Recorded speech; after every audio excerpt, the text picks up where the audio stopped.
विद्यार्थी मित्रांनो, आज आपण पाहणार आहोत electric potential energy of system of 2 point charges.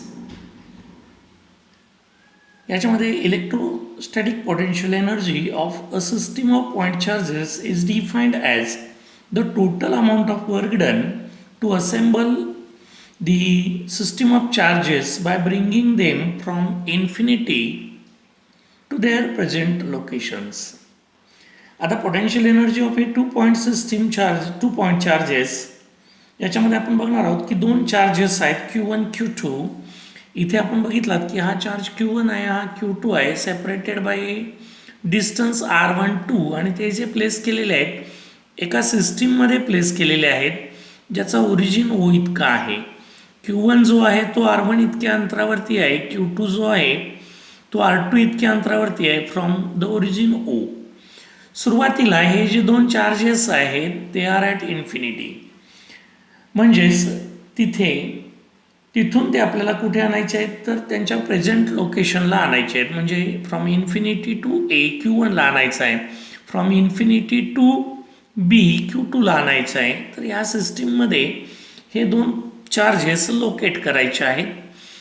आता in bringing the first charge that is the Q1 to position A, that is R1 from the origin O, there is no work is done, that is W1 is equal to 0.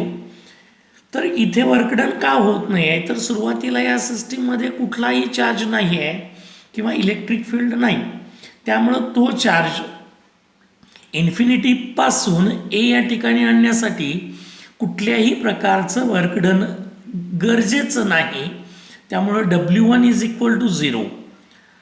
आता हा जो charge आहे ज्यावेळी आपण या मीडियममध्ये ठेवू किंवा आणू, हा समजा या ठिकाणी असेल तर हा जो charge it produces the potential in the space, आणि हे जे प्रोड्यूस केलेलं पोटेन्शियल आहे it is given by that V1 is equal to 1/4πε0 Q1/R1. This is equation number 1 याला म्हणणार आहोत आपण. Where R1 is the distance of point A from the origin, म्हणजे हा इथून इथंपर्यंत हे डिस्टन्स आहे आणि म्हणून त्यानं प्रोड्यूस केलेलं जे असलेलं पोटेन्शियल जे आहे ते आपण या फॉर्म्युल्यानं दाखवू शकतो. आता आपल्याला चार्ज Q2 जो आहे तो इन्फिनिटीपासून B या ठिकाणी आणायचा आहे आणि हा इथे आणत असताना A जे या चार्ज Q1मुळे तयार झालेलं जे पोटेन्शियल आहे ते या सिस्टीममध्ये अगोदरच असल्यामुळे याला इथे आणण्यासाठी आपल्याला वर्क डन करावं लागेल. आणि ते वर्क डन जे आहे that is when we bring the charge Q2 from infinity to point B, इन्फिनिटीपासून B या ठिकाणी आणायचं आहे. तर at a distance what R12 from the charge Q1 work done जे लागेल ते असं फाइंड आउट करता येईल. That is work done W2 is equal to potential at B due to Q1, म्हणजे या ठिकाणी जे पोटेन्शियल Q1 मुळे असेल ते घ्यायचं आणि त्याला मल्टिप्लाय बाय Q2 करायचं आहे. मग पोटेन्शियल ॲट B हे किती आहे तर Q1 divide by 4πε0 R12 multiply by Q2. This is equation number 2. आता हे जे वर्क डन आहे this work done in bringing two charges to their respective location is stored as potential energy. म्हणजे हे जे आहे वर्क डन हे या सिस्टीममध्ये स्टोअर केलं जातं as a potential energy that is of 2 point charges and that is nothing but what U is equal to 1/4πε0 Q1 Q2 upon R12. That is what equation number 3, and which gives you what the potential energy of system of 2 point charges. आता याचं generalisation जर करायचं झालं तर आपल्याला generalisation करता येतं याचं for number of point charges, म्हणजेच potential energy for a system of N point charges. आता N इतके चार्जेस असतील तर आपण एक एक चार्ज हा कन्सिडर करूया. सुरुवातीला आपल्याला जे इक्वेशन माहिती आहे ते म्हणजे फॉर 2 पॉईंट चार्जेस इथं आपल्याला कन्सिडर करावं लागेल आणि मग त्याच्यावरूनच पुढे जावं लागेल. That is the potential energy for the system of two charges is U is equal to 1/4πε0 Q1 Q2 upon R12. That is equation number 2. आता for system of n point charges, समजा त्या सिस्टीममध्ये n पॉईंट चार्जेस आहेत आणि मग ते charges जे आहेत इन ब्रिंगिंग ए चार्ज, आता आपल्याला त्यातला Q3 घ्यायचा आहे from infinity to R3 that is at point C. हे जे वर्कडन लागेल ते आपल्याला काय लागेल, W3 is equal to 1/4πε0 Q1 upon R13 plus Q2 upon R23. म्हणजेच हे जे पहिलं आहे that is due to the charge Q1, दुसरं जे आहे ते due to the charge Q2, म्हणजे ह्याची पोटेन्शियल त्याला मल्टिप्लाय बाय Q3 करावं लागेल. आणि मग हे जे आहेत तर याप्रमाणे आपल्याला काय करावं लागेल, तर 1/4πε0 हा Q3 ने याला मल्टिप्लाय करा, यालाही मल्टिप्लाय करा, म्हणजेच Q1 Q3 upon R13 plus Q2 Q3 upon R23. या दोन्हीतून कॉमन आपण 1/4πε0 घेतलेला आहे. समजा त्याच्या पुढचा चार्ज घेतला तर दॅट इज Q4. हा आपण infinity to point D that is at a distance R4 आणि याच्यासाठी लागलेलं वर्कडन आपण घेणार आहोत या वरच्या प्रमाणच, that is W4 is equal to 1/4πε0. हे आपण कॉमन घेतलात तर Q1 Q4 upon R14 Q2 plus what Q2 Q4 upon R24 plus Q3 Q4 upon R34. This is 4 charges जर असतील तर. असंच आपण जर पुढे गेलो प्रोसिडिंग इन दिस वे, आपल्याला n point charges which are situated at a distances R1 R2 R3 dash dash dash Rn as U is equal to, that is what, electrostatic potential energy is equal to 1/4πε0 summation for all point charges Qj multiplied by Qk divided by Rjk, that is equation number 2, and that gives you what, the potential energy of a system of n point charges. आता पहिले जे दोन आपण बघितलेत ते म्हणजे काय, तर ज्याच्यामध्ये electric field, external electric field हे ॲबसेंट होतं आणि मग हे एक्सटर्नल इलेक्ट्रिक फील्ड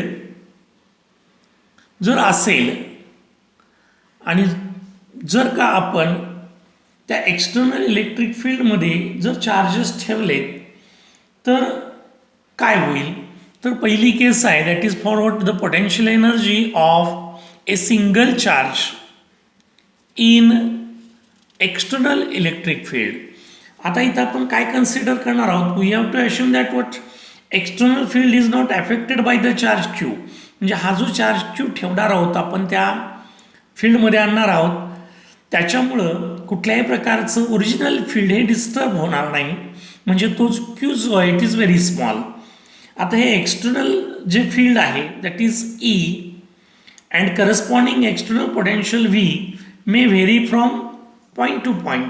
आता त्या मीडियममध्ये जे पोटेन्शियल आहे ते पॉईंट टू पॉईंट व्हेरी होतं. मग आपण असं म्हणणार आहोत की VR is the external potential at any point. कुठलाही पॉईंट घ्या त्या ठिकाणी VR इतकं पोटेन्शियल हे त्या एक्सटर्नल फील्डमुळं असेल. आणि मग by the definition of work done in bringing a unit positive charge from infinity to the point P, it is equal to V. म्हणजे हे जे V आहे ते आपल्याला फाइंड आउट केलं तर work done in bringing a charge Q from infinity to the given point in external field is W is equal to Q, that is the charge multiply the potential at that point, that is Q into VR. आणि हे जे potential आहे हे कुणामुळं, due to that external field. आणि मग हे जे आहे that is the work done.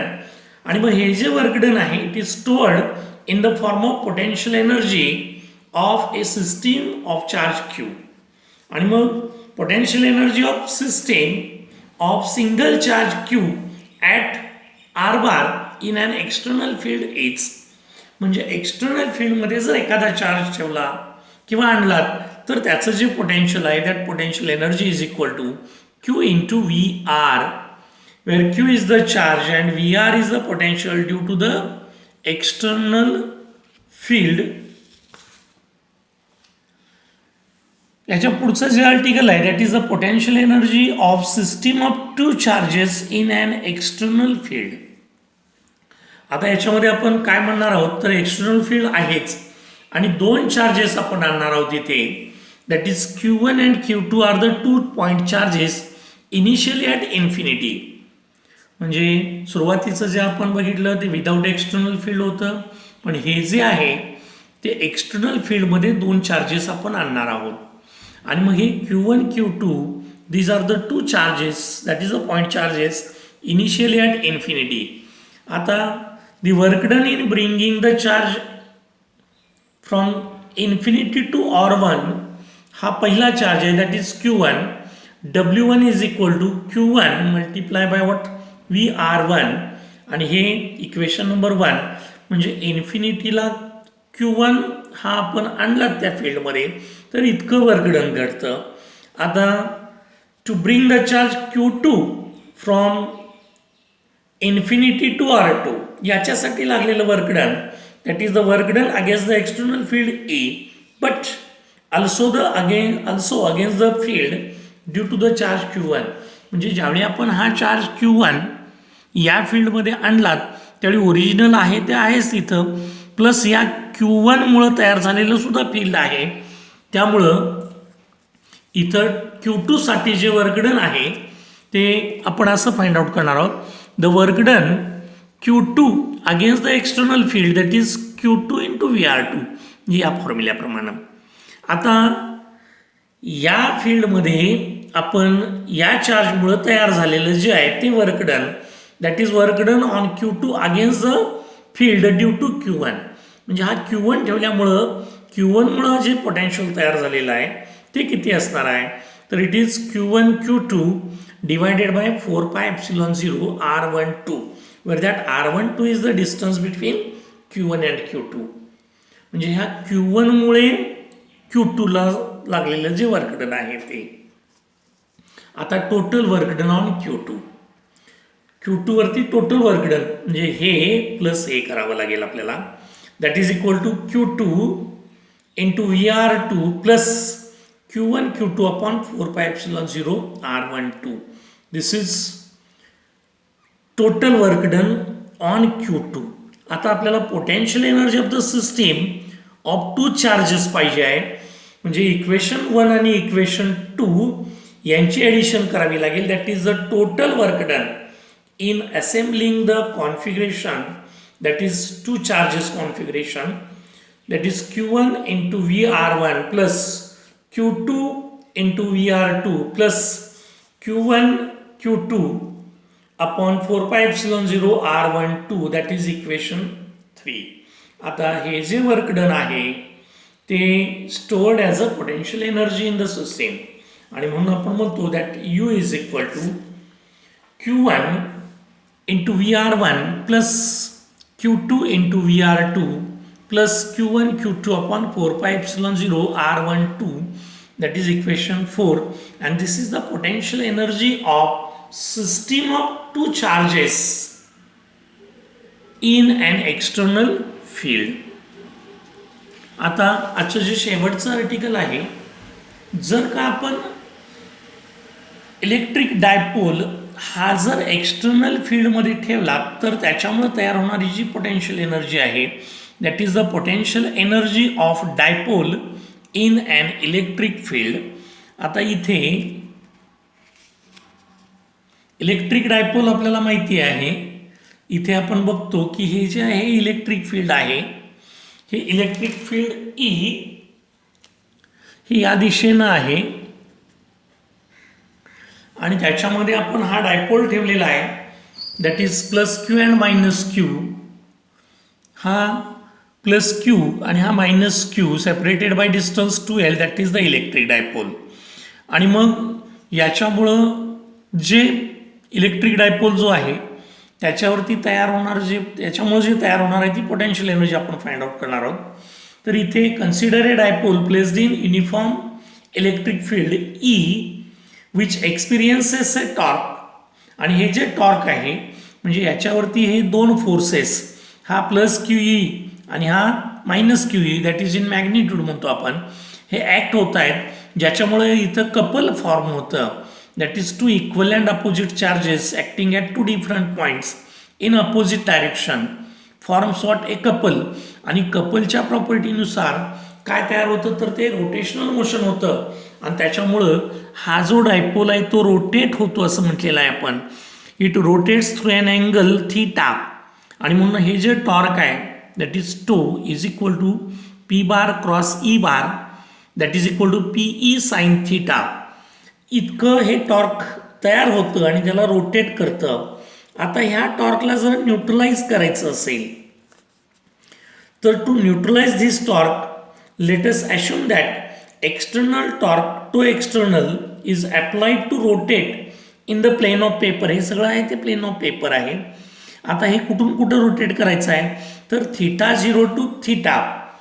आणि हे असं रोटेट करायचं आहे की याच्यावेळी जे अँग्युलर ॲक्सलरेशन आहे ते 0 असेल आणि त्याची अँग्युलर स्पीड जी आहे ती इन्फायनाइटझिमल म्हणजे लहानात लहान असेल, ज्याच्यामुळं काय तयार होणार नाही, ॲक्सलरेशन तयार होणार नाही आहे. आता work done by external torque ते आपल्याला पाहिजे आहे आणि याच्यासाठी जो फॉर्म्युला आहे what is that, W is equal to integration theta 0 to theta to external theta into D theta. आता this is equation to external म्हणजेच पीई हा साइन थीटा इथं पुटअप केला आपण इंटू डी थीटा. याच्यामध्ये ज्या गोष्टी कॉन्स्टंट आहेत त्या आपण बाहेर घेऊया. यातलं कॉन्स्टंट काय तर पी आणि ई हे कॉन्स्टंट आहे, त्यामुळं इंटिग्रेशनमध्ये आज जे राहील that is theta 0 to theta sine theta D theta असं राहील. मग आपल्याला साइन थीटाचं इंटिग्रेशन माहिती आहे that is minus cos theta. याची लिमिट्स आहेत थीटा 0 टू थीटा.